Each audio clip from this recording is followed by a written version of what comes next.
Hi there, I'm Lena Anani, and you're listening to She Wrote a Book, where I interview amazing women from all over the world who also happen to be published authors. I created this show to educate, entertain, and inspire you to be the voice you want to hear in the world. Did you know this episode comes with a free gift? It's a webinar for aspiring authors who want to learn my insider secrets on writing and publishing books. You can access this free training instantly at SheWroteABook.com/bonus. Now let's get started. You are listening to episode number 76 of She Wrote a Book, and today I'm interviewing Sue Williams, author of the book Believe You Can, Face Your Fears and Confidently Claim the Life You Desire. In Believe You Can, 23 heart-centered women share their true life stories of overcoming life's challenges. It is an uplifting mixture of inspiration, practical advice, and tried and tested strategies to help women to live life on their own terms. Sue is the leading author of 2 collections of true life stories, Believe You Can Face Your Fears and Confidently Claim the Life You Desire, and Believe, the Gift of Inspiration for Female Entrepreneurs. She has also created the Believe Cards app. Again, her book is called Believe You Can, Face Your Fears and Confidently Claim the Life You Desire. You can find the link to purchase her book in our show notes for this episode at SheWroteABook.com/76. So, Sue, it's such a pleasure to have you as a guest today. I can't wait to ask you so many questions about this book. But my first question is, why did you write and publish this book? Why this one?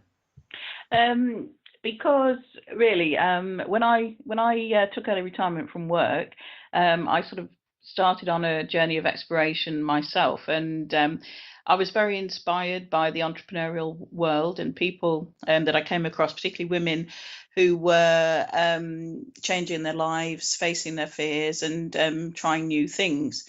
So I think the more women that I met who were putting it all into practice, the more I felt that it was a good idea to draw together their stories into the book. And I think one of the things as well is that people are often looking for role models or examples of people who have done something that they want to do, or that they've got hints or tips that would help them to succeed. So I thought it would be a great idea to bring the stories together, and as well as helping to inspire other people. I think it's also a bit of a record of my journey and people that I met on my journey, because we all sort of have points in our lives if we sort of acknowledge how other women have helped us along the way. Awesome, very cool. I love that this is an anthology packed with wisdom shared by so many women. Are these women specifically from one region, or are they women from all over the world? They're mainly from the UK.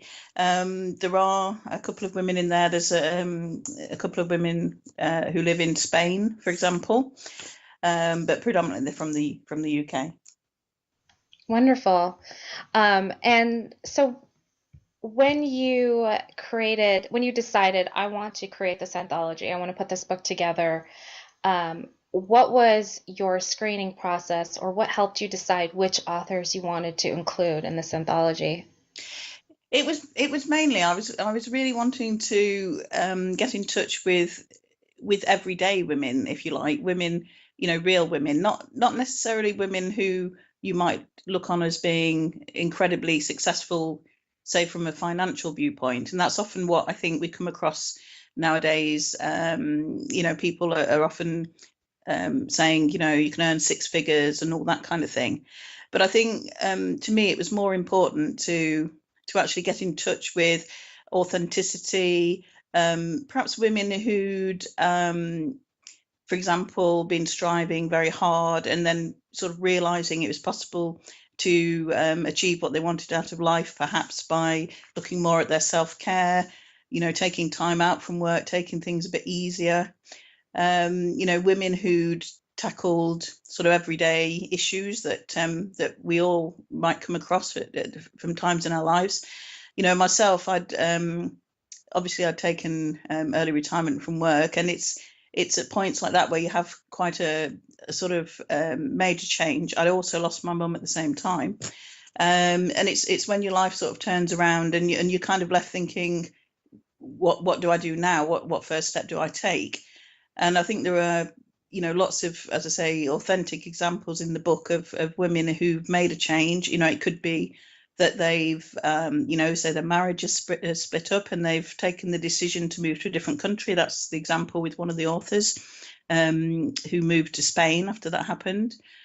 It could have been that they've had an illness, or it could just be that they realise, they need to have a change of pace of life, and that they can achieve something that they've always wanted to. And what, you mentioned authenticity a couple of times, and I'm curious to know, like, what makes authenticity a key factor in making a book a better read for an audience? Why is authenticity a key component, in your opinion? I think it makes it easier for people to relate to. As I say, you can put yourself in the position of that other person and sort of ask yourself, what would I have done in their shoes? And I think it's not about being perfect. It's not about having all the answers. It's not about necessarily what people might consider to be the right way to do things. It's all about I think women who are on the journey. They use their own tools and techniques to overcome their difficulties, and they're basically being honest about the fact that it's not necessarily easy, and sometimes it may be that simple things actually have surprising results. So I think that's the key thing. It's the fact that it's very real and people can identify with the stories. Great. And your book is a compilation of different stories from 23 different heart-centered women from England, or from the UK and Spain. Are they all stories, or are there different, like, formats that they've thrown in, like maybe some artwork or some poetry?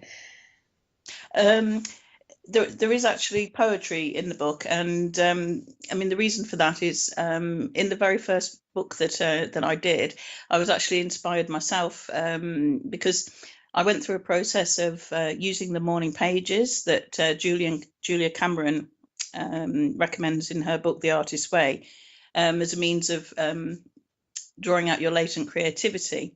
And I was amazed when I used the morning pages initially that I started to find they came out in rhyme quite naturally. And from there, I went on and wrote a poem, which actually inspired me to pull together the first book. It was called Believe. And the first lines of the poem were, Sue, stand up, be bold, be strong. Your talent on a world stage truly does belong.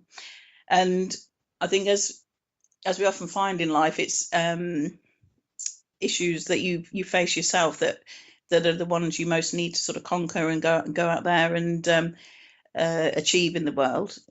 And I found that poetry was a very very useful tool of actually helping me to express my feelings. And I think poetry is something that's really making quite a big comeback. I think a lot of spiritual women are actually, writing poems to help them get to the bottom of their feelings and to express themselves. So since that time I started writing it, I found there's quite a movement of women who are also using poetry. So I was very keen to include it in the book. That's awesome. I love it. And that example of the poem that you gave us, I was just like floored. It was amazing. It was so moving. It was just, I think it was like 4 lines that you just said, and I was like, wow, it's incredible. Thank you. And I like that you mix up your book with some stories and some poems, and I think that makes it a fun read, a fun book to pick up and read. Do you suggest someone read your book cover to cover? No, I think one of the things I would say is, people just dip in and dip out of it. And I think I'm a great believer that if you perhaps flick through the book and stop at a particular page, that it's likely you'll find either a story or a quote, a poem, something that resonates with you at that point in time.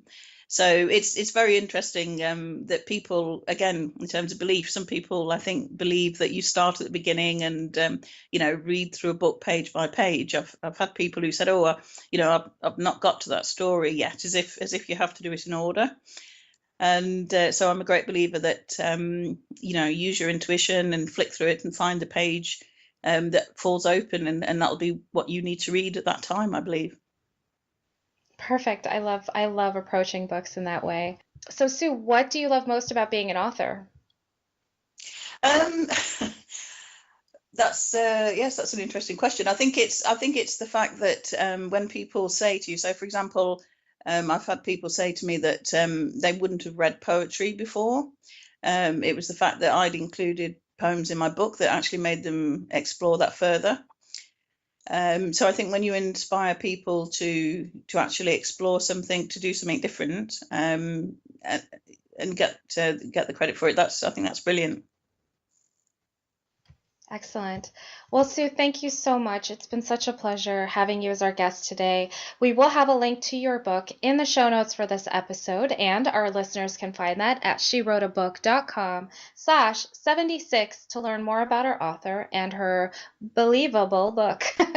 Thank you so much, Sue. Thank you very much. Thank you for listening to She Wrote a Book. If you enjoyed this episode, then subscribe now so you can automatically get access to all new episodes, and feel free to share your inspired thoughts with us in the comments too. I'd love to hear from you. Are you ready to write your own book? Get started now with my quick and concise webinars so you can learn my insider secrets on writing and publishing your own book. Claim your free gift now at SheWroteABook.com/bonus. Until then, may you always feel good and make magic. Feel good, make magic now. Lena, Anani will show you how. Ignite that wisdom inside of you and show the world what you do. To publish, write, and promote, learn the best way to go. OMG, do it now. Lena, Anani will show you how.